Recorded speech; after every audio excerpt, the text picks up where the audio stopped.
Bonjour, je suis Adnan Azzouzi, votre professeur d'analyse numérique. Ce cours est destiné aux étudiants de la filière SMI S4 inscrits à la faculté des sciences d'Arles Merez. On va voir dans cette séance l'interpolation polynomiale. On va expliquer le principe de l'interpolation et on va écrire le polynôme d'interpolation dans les trois bases, la base canonique, la base de Lagrange et la base de Newton. Et on va expliquer la différence entre les trois bases et l'avantage de chacune par rapport aux autres. Après, on va étudier l'erreur d'interpolation et on termine par le phénomène de range. Donc, pour expliquer le principe de l'interpolation, j'aimerais expliquer ça avec une figure pour que ça soit plus clair. Donc, on a ici la fonction exponentielle x à la puissance 5 que vous voyez ici sur la figure, et j'ai deux points, un d'abscisse moins 1 et un d'abscisse 1. Donc, entre ces deux points, j'aimerais relier un polynôme, ça veut dire j'aimerais dessiner un polynôme qui passe par ces deux points. Et on sait tous que le polynôme qui passe par deux points, c'est une droite parce qu'elle a l'allure de ax plus b. Donc, entre deux points, il passe une seule droite, donc il passe un polynôme de degré 1. Je reste avec la même figure, mais au lieu de deux points décrits précédemment, je vais avoir trois points ici. Donc les points d'abscisse moins 1, 0 et 1. Donc j'ai ajouté ce point 0. Et avec le même principe, j'aimerais tracer une courbe qui passe par ces trois points. Bien sûr, pas n'importe quelle courbe, j'aimerais tracer un polynôme. Donc le voilà. Ça, c'est un polynôme de degré 2. Donc, qu'est-ce qu'on remarque? Entre deux points, il passe un polynôme de degré 1. Entre trois points, il passe un polynôme de degré 2. Pareil, j'ajoute un autre point. Ça veut dire là, j'ai 4 points, comme vous voyez dans la figure. Et j'aimerais dessiner un polynôme qui passe par ces 4 points. Le voilà. Jusqu'à maintenant, à partir de ces trois figures, je peux déjà constater une conclusion.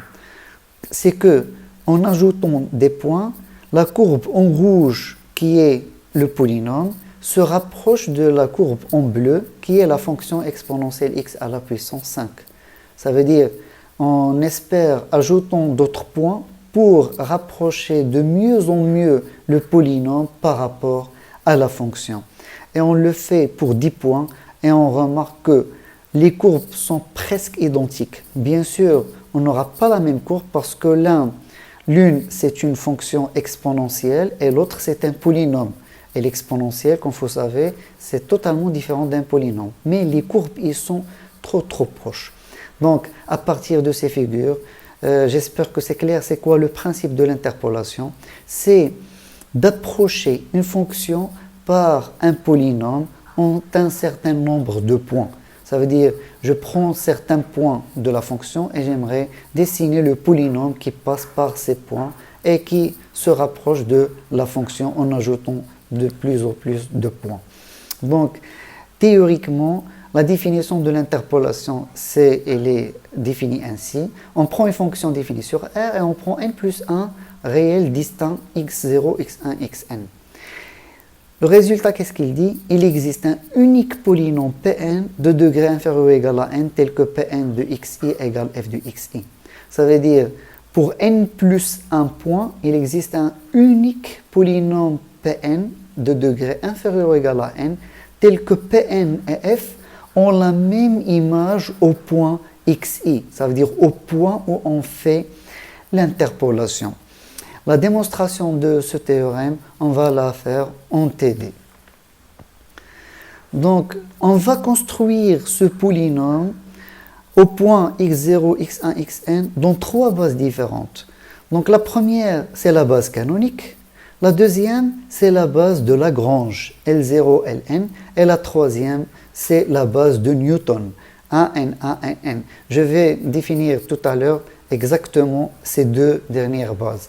Et pareil en TD, je vais démontrer pourquoi ces deux bases-là sont des bases de Rn. Bien sûr, la base canonique, elle est claire que vous l'avez déjà démontré, que c'est une base canonique de Rn. Donc, on va utiliser la base canonique pour écrire le polynôme d'interpolation. Donc le polynôme Pn interpole f en n plus 1 point, ça veut dire Pn de xi égale f de xi pour tous les i allant de 0 jusqu'à n. Ça, c'est la définition de l'interpolation. Puisque 1x jusqu'à xn, c'est la base canonique, alors il existe lambda 0 jusqu'à lambda n, tel que Pn égale à la somme de lambda i xi, et l'écriture, elle est unique. Ça, c'est la définition d'une base. Maintenant, puisque cette écriture, puisque Pn de xi égale f de xi pour tout i allant de 0 à n, je vais l'expliquer ici, je vais les détailler. Donc, Pn de x0 égale f de x0, au point x1, ils sont égaux, au point x2 est pareil jusqu'au point xn. Donc là, j'ai repris juste cette écriture de l'interpolation. Et ici, je remplace le Pn par cette formule ici décrite dans la base canonique. Donc, j'ai lambda 0 plus lambda 1 x0 plus lambda n x0n égale f de x0. Et pareil, la deuxième ligne, c'est que je remplace Pn, je substitue Pn au point x1. Pareil jusqu'à ce que j'ai la dernière ligne où on substitue Pn au point xn. Donc voilà, j'ai un système de n équations, de n plus 1 équations et n plus 1 inconnus. Donc là, il faut faire attention, les inconnus sont lambda 0 jusqu'à lambda n. Ça, c'est les inconnus de ce système parce qu'on cherche les lambda. Donc, on écrit ce système analytique sous forme matricielle. Ça, c'est ce que vous avez déjà fait ça en première année. On peut écrire tout système écrit sous forme analytique, sous forme matricielle. Donc là, c'est la matrice fois le vecteur des inconnus, lambda 0, lambda 1, lambda n, égale au second membre qui est f de x0, f de x1, f de xn. Cette matrice, elle a un nom, c'est la matrice de Vandermonde associée au point x0, xn. Donc, comment on résout ce système matriciel? Soit en utilisant la méthode de Gauss, ça veut dire on résout ça avec la méthode de Gauss, soit on écrit lambda 0, lambda n égale à l'inverse de cette matrice multiplié par le second membre. Donc là, vous avez le choix de résoudre ce système linéaire avec la méthode que vous maîtrisiez. Donc, l'inconnu égale à cette matrice moins 1 fois le second membre. Donc, on a une méthode pour se rappeler rapidement de cette matrice de Vandermonde. Comment on se rappelle de ça? La première colonne, c'est toujours un 1. La deuxième colonne, c'est les points d'interpolation, x0 jusqu'à xn. La troisième colonne, c'est les carrés des points d'interpolation. La quatrième, c'est la puissance 3, jusqu'à la dernière où on a les puissances n. Donc, c'est facile de se rappeler de cette matrice de Vandermonde. Donc là, on a écrit le polynôme d'interpolation dans la base canonique. On va voir un exemple concret d'un polynôme de degré 2. Donc on aimerait interpoler ces trois points. Donc moins 2 et l'image c'est 1, 2 et l'image c'est 3, le point d'abscisse c'est 3 et l'image c'est 6. Et on cherche le polynôme qui passe par ces trois points. Puisqu'on a 3 points, le polynôme va être de degré inférieur ou égal à 2. Donc, le polynôme P2, il interpole les points d'abscisse x0 qui est égal à moins 2, x1 qui est égal à 2 et x3 qui est égal à 3. Alors, P2 au moins 2 égale à 1, c'est l'image, et P2 de 2 égale à 3, et P2 de 3 égale à 6. Puisque je travaille dans la base canonique, 1x carré c'est la base canonique de R2, alors il existe lambda 0, lambda n tel que P2 de x égale lambda 0 plus lambda 1x plus lambda 2x carré. Et j'écris ce système-là comme ça, et je remplace le P2 par sa formule. Donc j'aurai lambda 0 moins 2 lambda 1 plus 4 lambda 2 égale à 1, et ainsi de suite. J'ai ce système linéaire, je peux l'écrire sous forme matricielle. Et là, c'est la matrice de Vandermonde associée au point moins 2 de 3. Comme j'ai dit tout à l'heure, la première colonne, c'est 1. La deuxième colonne, c'est les points d'abscisse moins 2 de 3. Et la troisième colonne, c'est le carré de ces valeurs. Donc, c'est 4, 4 et 9. Bien sûr, c'est tout parce qu'on a une matrice de 3, 3. Si on avait une matrice 4, 4, on aura besoin de la puissance 3. Et ainsi de suite. Et là, pour résoudre lambda 0, lambda 1, lambda 2, je vais juste faire l'inverse de cette matrice multipliée par 1, 3, 6. Donc là, ça me donne, ça c'est l'inverse de cette matrice, multiplié par 1, 3, 6, ça donne 0, 1 demi, 1 demi. Bien sûr, j'aurai pu résoudre ce système en utilisant la méthode de Gauss tout simplement. Donc là, on retrouve lambda 0, lambda 1 et lambda 2. Je le remplace dans le polynôme que je cherche. Donc le P2, c'est 1 demi x plus 1 demi x carré, puisque le lambda 0 égale à 0. Donc là, c'est l'écriture du polynôme dans la base canonique. Maintenant, on va passer à la base de Lagrange. Donc, le polynôme, il interpole f en même point de tout à l'heure, ça veut dire on a la même définition, ça c'est la définition de l'interpolation. Et je vais définir maintenant la base de Lagrange. La base de Lagrange, il est définie ainsi. Li de x égale à ce produit. Ce produit, il est écrit avec une forme spéciale pour avoir un résultat bien précis. Donc, voilà le résultat qu'on cherche. Donc, Lagrange a introduit ce polynôme pour avoir exactement ce résultat. En fait, le Li, c'est le polynôme de Lagrange associé au point xi. On a ici n plus 1 point, x, x0, x1, xn. Le Li, il est associé au point xi. Donc, évidemment, L0 sera associé à x0, L1 sera associé à x1, et ainsi de suite, jusqu'à Ln sera associé à xn. D'une manière générale, je travaille avec Li, et Lagrange a cherché un polynôme de telle sorte d'avoir ce résultat. Ça veut d'avoir Li au point xi égale 1, et Li au point xj égale à 0 pour tous les j différents de i. Donc, comment il a construit ce polynôme? Il a pris le Li, c'est x moins x0, x moins x1, x jusqu'à x moins xn. Ça veut dire x moins tous les points, sauf, si vous remarquez ici, il n'y a pas le x moins xi. Parce que ce polynôme, il est associé au point xi. Et en bas, il a répété la même écriture du numérateur, mais il a remplacé le x par xi. Donc le x par xi, le x par xi. Et si vous remarquez, si je remplace par xi, j'aurai xi moins x0 sur xi moins x0, c'est 1. Xi moins x1 sur xi moins x1, c'est 1. Et ainsi de suite, xi moins xn sur xi moins xn, c'est 1. C'est pour cela que Li de xi égale 1. Et pour xj, si par exemple je prends j différent de i, par exemple je prends j égale à 0, x0 moins x0, ça c'est 0. Donc 0 fois tout ça c'est 0. Si je remplace x par x1, x1 moins x1 c'est 0, et tout le produit c'est 0. Et ainsi de suite, si je remplace x par xn, xn moins xn c'est 0, et tout le produit c'est 0. Donc c'est pour cela que Lagrange a écrit le polynôme Li de telle manière. Donc ce qui nous intéresse, c'est que Li au point xi égale 1, et Li au point xj égale à 0 pour tous les j différents de i. Donc, ça c'est une base Lagrange. J'ai dit qu'on va montrer en TD pourquoi ça c'est une base. C'est simple à démontrer. Et puisque c'est une base, donc il existe lambda 0, lambda 1, lambda n, tel que Pn, écrit sous la forme de lambda i, Li. Ça c'est la définition d'une base. Et l'écriture, elle est unique. Donc Pn au point x0 égale f de x0, et ainsi de suite. Ça veut dire que je vais remplacer Pn par sa décomposition sur la base de Lagrange. Donc, la première équation, je vais remplacer par le point x0. La deuxième équation, je vais remplacer cette écriture au point x1. Et ainsi de suite jusqu'à la dernière où je vais remplacer par xn. On va remarquer que je commence par la première ligne. L0 de x0, c'est 1 parce qu'on a 0 et 0. Le L0, il est associé au x0, donc égal 1. Par contre, L1 au point x0 c'est 0, L2 au point x0 c'est 0 et tous les autres c'est 0. Donc qu'est-ce qu'il reste dans cette première ligne? Il reste seulement lambda 0 égale f de x0. Pour la deuxième, L1 est associé à x1, donc L1 de x1 égale 1. Et L0, elle est différent de x1. Le x1 elle est différent de 0, donc ça c'est 0. Et les autres c'est 0, donc il reste lambda 1. Dans la troisième ligne, il va rester lambda 2. Et dans la dernière, Ln est associé à xn, donc ça c'est 1, et tous les autres c'est 0, donc il va rester lambda n.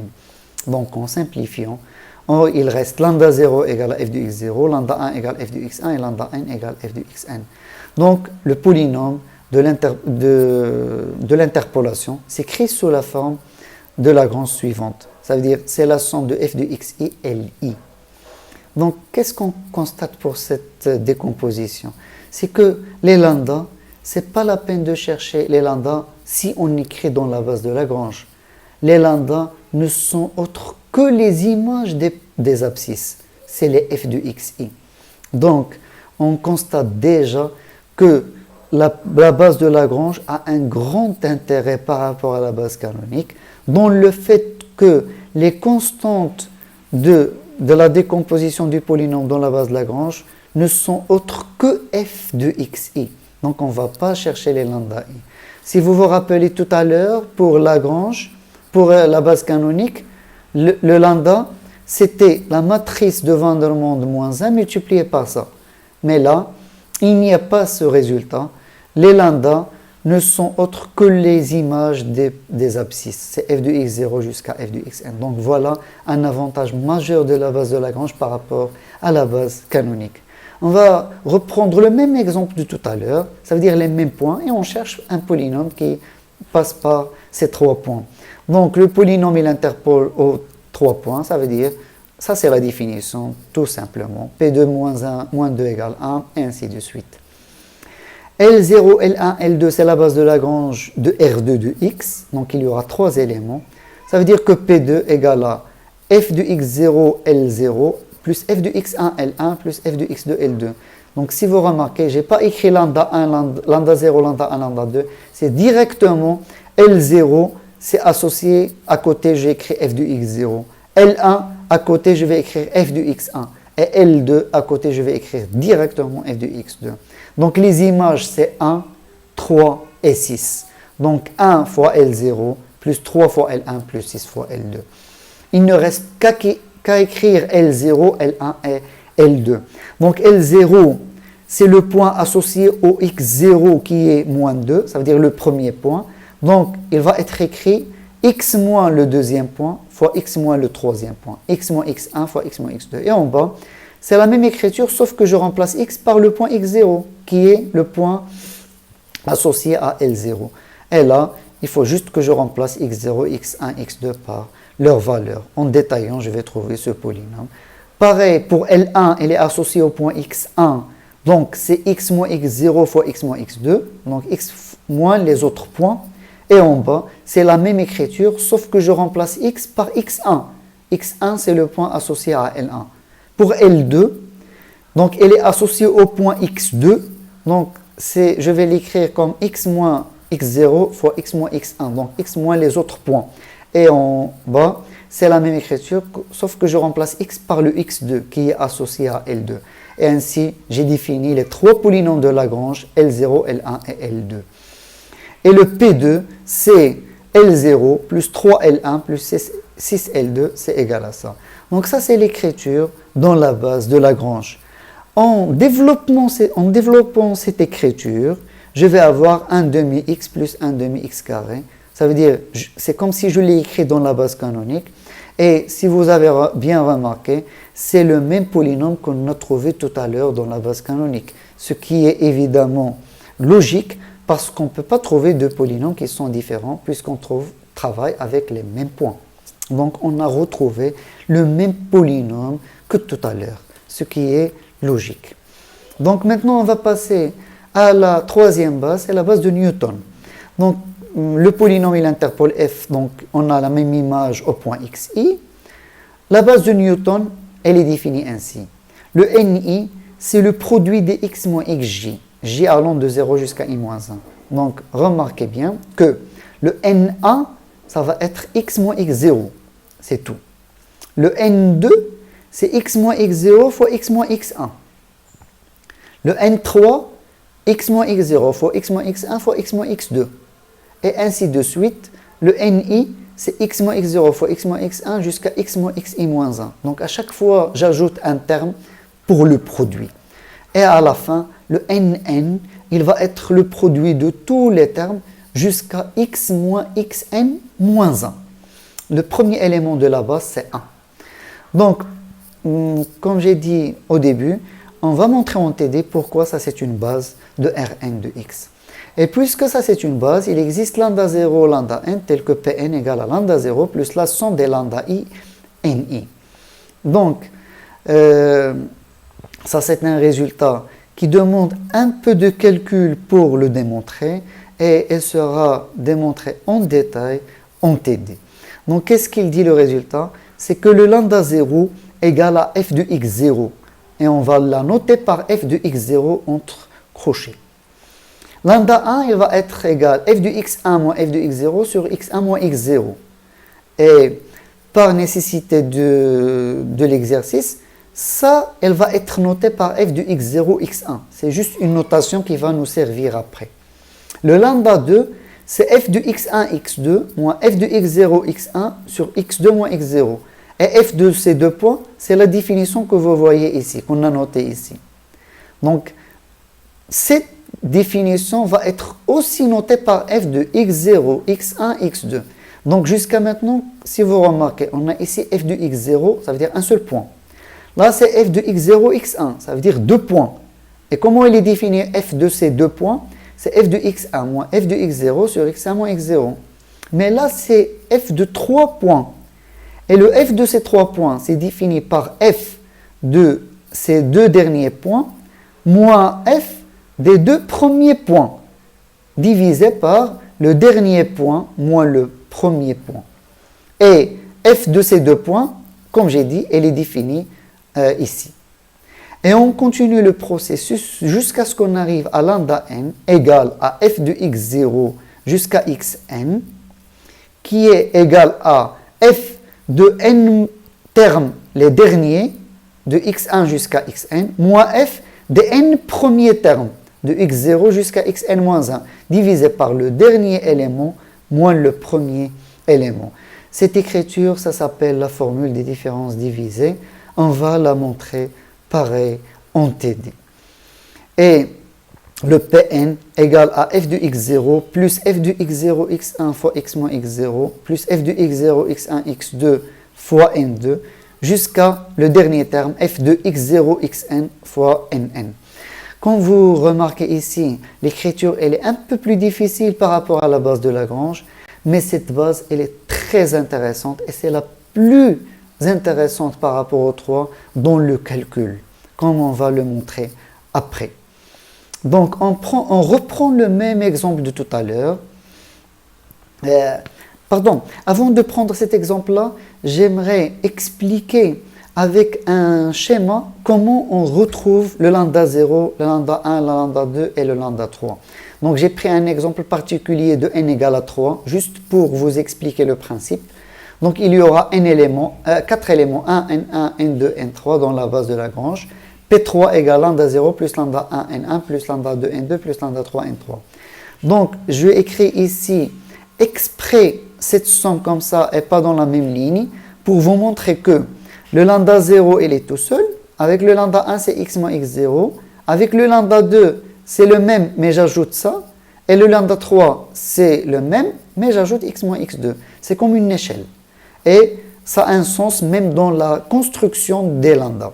Donc voilà le tableau des différences divisées, comment on le calcule. Je prends un tableau, la première colonne elle est consacrée au point d'interpolation, x0, x1, x2, x3. La deuxième colonne, elle va être consacrée à l'image de ces points. Donc c'est f de x0, f de x1, f de x2, f de x3. Maintenant, on commence les calculs. Donc, cette troisième colonne, comment on va calculer? Donc, le premier élément, on ne va pas le calculer. On saute cet élément et on arrive ici. Donc, quand vous remarquez, f de 2 points, là c'était f d'un point, et là, cette colonne, elle est consacrée à f de 2 points. f de x0, x1. Comment il va être calculé? À partir, bien sûr, des précédents éléments. Donc, f de ces 2 points n'est autre que f de x1 moins f de x0 divisé par x1 moins x0. Ça, c'est la définition que j'ai donnée tout à l'heure et que je vais démontrer en TD. Donc, je passe au deuxième élément, f de x1, x2. C'est f de x2 moins f de x1 divisé par x2 moins x1. Pareil, f de x2, x3, c'est f de x3 moins f de x2 divisé par x3 moins x2. Donc toujours la même ligne avec la ligne précédente. Je reviens, ça, c'est la même ligne avec la ligne juste précédente. Et là, c'est la même ligne avec la ligne juste avant. Donc, comme ça, j'ai calculé les termes ici de la troisième colonne qui correspondent à f de 2 points entre crochets. On passe à la quatrième colonne. Comme vous avez bien remarqué, ça c'est un seul point, ça c'est 2 points. Bien sûr, ici on aura 3 points. F, bien sûr, je vais sauter un autre élément. C'est comme j'ai dit tout à l'heure, ça va être une échelle.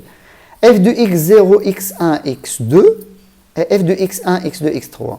Donc f de x0, x1, x2, c'est f de x1, x2, c'est les deux derniers, moins f de x0, x1, c'est les deux premiers, divisé par x2 moins x0. Là, il faut faire attention. Je ne divise pas par x2 moins x1, mais x2 moins x0. Ça veut dire que je saute un terme. Pourquoi? Parce qu'il y a le dernier x2 moins le premier qui est x0. Et fx1, x2, x3, c'est f de x2, x3, les deux derniers, moins f de x1, x2, les premiers, sur x3, le voilà, moins x1. Donc vous voilà ici, on saute une valeur ici pour le dénominateur.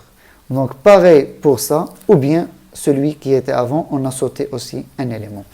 Une fois qu'on a terminé avec cette colonne où il y a les 3 points, je passe à la dernière colonne où on aura 4 points, x0, x1, x2, x3.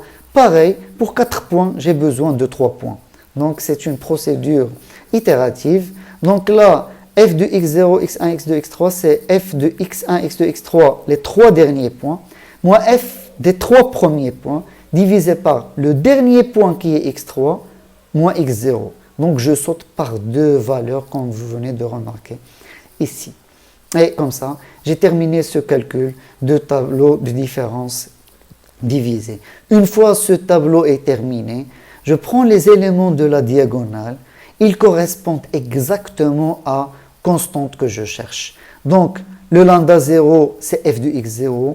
Mon lambda 1, c'est f de x0, x1. Mon lambda 2, c'est f de x0, x1, x2. Et le lambda 3, c'est f de x0, x1, x2, x3. Donc, c'est comme ça qu'on cherche les constantes dans la base de Newton. Le calcul avec ce tableau n'est pas trop difficile, mais l'avantage majeur, c'est quoi? C'est ce qu'on va voir après l'exemple de tout de suite. Donc, on reprend le même exemple de tout à l'heure, ça veut dire les mêmes points, et on cherche le polynôme d'interpolation. Donc, le polynôme P2, il interpole ces points, ça veut dire qu'on a les images égales 1, 3, 6 comme tout à l'heure. A, N1, N2, c'est la base de Newton de R2, parce qu'on aura besoin de 3 éléments. Ça veut dire que P2 égale f de x0, plus f de x0, x1, fois x moins x0, plus f de 3 points x0, x1, x2, fois x moins x0, fois x moins x1. Donc, comment on cherche ces 3 points? Avec le tableau des différences divisées, les x, les images, f de ces 2 points et f de ces 3 points qu'on cherche. Donc, voilà les abscisses, moins 2, 2, 3. Voilà les images 1, 3, 6. Voilà la troisième colonne qu'on va calculer. Donc, le 1, 2, il va correspondre à 3 moins 1, divisé par 2 moins 2. Et le 3, c'est 6 moins 3, divisé par 3 moins 2. Une fois que je termine cette colonne, je passe à la quatrième. Cet élément-là n'est autre que 3 moins 1 demi, divisé par 3 moins 2. Donc là, je saute cet élément-là. Donc le calcul est simple. J'obtiens les éléments de la diagonale. 1, 1 demi, 1 demi. Donc le P2, c'est 1 plus 1 demi x moins 2, ça veut dire x plus 2, plus 1 demi x plus 2 fois x moins 2. Ça, c'est la décomposition dans la base de Newton. Si je fais le développement de ça, je trouve 1 demi x plus 1 demi x carré, qui n'est autre que le polynôme qu'on a trouvé pour la base canonique et pour la base de Lagrange. Ça veut dire, ce qui est logique, on a retrouvé le même polynôme. Et là, j'arrive à expliquer le point principal de Newton. C'est quoi? C'est que lorsque j'ajoute un autre point ici, il suffit d'ajouter une ligne de calcul. Ça veut dire tout ce que j'ai calculé avant, il reste valable. Et j'ajoute juste une ligne de calcul et j'ajoute un terme ici pour le polynôme d'interpolation. Au contraire, si je reviens à la base de Lagrange, si j'ajoute un point, tout ce que j'ai calculé, il ne servait à rien. Le voilà, je vais revenir à la base de Lagrange. Voilà la base de Lagrange comme exemple. Voilà, j'ai défini L0, L1, L2 pour ces 3 points. Si j'ajoute un autre point, le L0 ne servait à rien, le L1 et le L2. Je dois recalculer L0 parce que le L0 dans ce cas va être x moins x1, x moins x2 et x moins x3 le nouvel point. Donc si on ajoute un point, on ne va pas utiliser directement ce L0, ce L1, ce L2. Donc il y a tout un calcul à refaire. Et si on revient à la base canonique, pareil. Si on a une matrice de Vandermonde, un système de 3 équations, si j'ajoute un autre point, j'aurai un système de 4 équations. Ça veut dire que tout ce que j'ai calculé pour l'inverse de cette matrice ne servait à rien. Je dois recalculer l'inverse d'une nouvelle matrice. Donc, en résumé, en passant par exemple de l'interpolation de 3 points à 4 points, la base idéale pour faire les calculs, c'est la base de Newton. Pourquoi? Parce qu'il faut juste ajouter une ligne et tout ce qui a été calculé dans la base, il restait valable. Le voilà. Tout ce qui est calculé ici, il reste valable et j'ajoute plus lambda 4 par exemple, cette base fois x moins x3. Donc ces valeurs que vous voyez dans les diagonales vont rester valables et j'ajoute une autre ici pour faire l'interpolation par exemple de 4 points. Et si je veux 5 points, il faut juste que j'ajoute une autre ligne. Ce qui montre l'intérêt de cet exemple-là. En TD, je vais faire un exemple où on va ajouter un point pour voir la différence entre la base de Newton et les autres bases dans ce type de calcul. Une fois tout ça est terminé et comme on a montré l'intérêt de la base de Newton pour le calcul d'interpolation de Newton, on va passer à l'erreur d'interpolation. Donc, on va revenir à nos figures du début. Comme vous remarquez, il y a toujours une différence entre la courbe en bleu et la courbe en rouge, qui est le polynôme. Donc là, il y a une différence. Même là où les courbes sont presque identiques, il y a une erreur. Donc, l'intérêt théorique, c'est de montrer cette formule d'erreur entre la fonction et le polynôme d'interpolation. Pour une fonction continue de classe Cn plus 1, et il y a un intervalle, si Pn est l'interpolant de f au point xi, alors il existe un xi tel que f de x moins Pn de x égale à x moins x0 fois x moins xn sur n plus 1 factoriel fois la dérivée n plus 1 au point xi. Donc, ça c'est la différence entre le polynôme d'interpolation et la fonction. L'inconvénient de cette formule, c'est que le xi, on ne le connaît pas. Donc, on a une formule, ce qui est très intéressant, mais le problème majeur, c'est que le xi, on ne le connaît pas. Mais malgré ça, on arrive à majorer cette constante. C'est comme dans le théorème des accroissements finis, on dit qu'il existe un c tel que f de b moins f de a égale b moins a fois f' de c. Le c, on ne le connaît pas. Donc, pareil ici, le xi, on ne le connaît pas. On sait qu'il existe, mais on ne sait pas sa valeur. Donc, tout ce qu'on peut faire, c'est quoi? C'est de majorer l'erreur entre f et le polynôme d'interpolation. Donc, la valeur absolue de f moins Pn, elle est majorée par la valeur absolue de x moins les points sur n plus 1 factoriel fois le maximum de fn plus 1 sur l'intervalle AB. Donc, on a une majoration et on n'a pas une inégalité exacte puisque ce xi, on ne le connaît pas. Donc, voilà théoriquement comment on estime cette erreur et pourquoi on peut trouver certains problèmes. Regardez, quand n tend vers plus l'infini, ça veut dire quoi n tend vers plus l'infini? Ça veut dire qu'on augmente les points d'interpolation. Donc, dans la figure du début, quand on a augmenté les points d'interpolation, on a arrivé à montrer que la fonction, elle est trop proche de son polynôme d'interpolation. Donc, on a besoin de tendre n vers plus l'infini pour que le polynôme soit très proche de la fonction. Donc, si on tend n vers plus l'infini, ce terme tend vers 0. Mais le max de fn plus 1 au point x, on n'a pas une limite de cette valeur-là, parce qu'on ne sait pas la dérivée n plus 1 de f, comment elle va se comporter. Donc on a deux cas.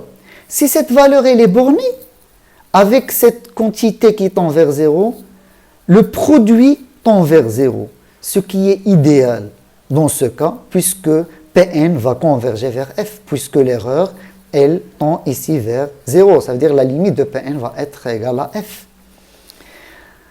A l'inverse, si cette quantité n'est pas bornée, avec cette quantité qui tend vers 0, on ne peut rien conclure. Et malheureusement, sur ça, on ne peut pas dire que Pn il va tendre vers f si cette quantité elle est non bornée. Donc, on a l'intérêt à faire l'étude de cette fonction. Et si on travaille numériquement, ce type de fonction, c'est trop difficile de savoir son comportement. Est-ce qu'elle est bornée? Est-ce qu'elle n'est pas bornée? Et c'est ce que Range a montré. Donc, on n'est pas assuré de la convergence du polynôme vers la fonction interpolée lorsqu'on fait tendre le nombre de points d'interpolation vers l'infini. Range a donné une fonction pour montrer cet exemple-là, 1 sur 1 plus x carré. Là, on a 13 points d'interpolation. Donc, avec 13 points, on a tendance à estimer que le polynôme qui va passer par ces points va être presque égal à la fonction qui est en bleu. Mais malheureusement, à l'extrémité de l'intervalle, on a une courbe en rouge qui est trop loin de la courbe en bleu. Donc, au milieu, on peut dire qu'on a une bonne approximation, mais dans les extrémités, on a une très mâle approximation. Ça s'appelle, dans la littérature, le phénomène de Range. Et si on augmente les points, on aura plus d'erreurs ici. Ça veut dire qu'il y a un problème d'interpolation. Et comment on règle ça?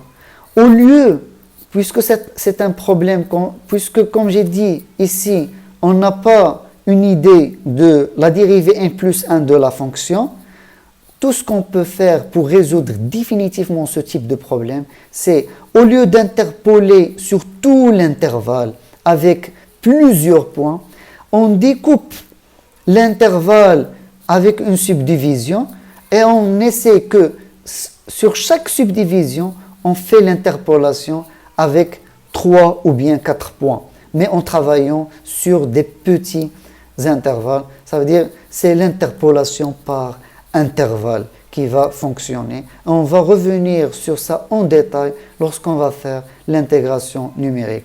Ça serait tout pour aujourd'hui. Je vous remercie pour votre attention et à la prochaine séance. Merci pour votre attention.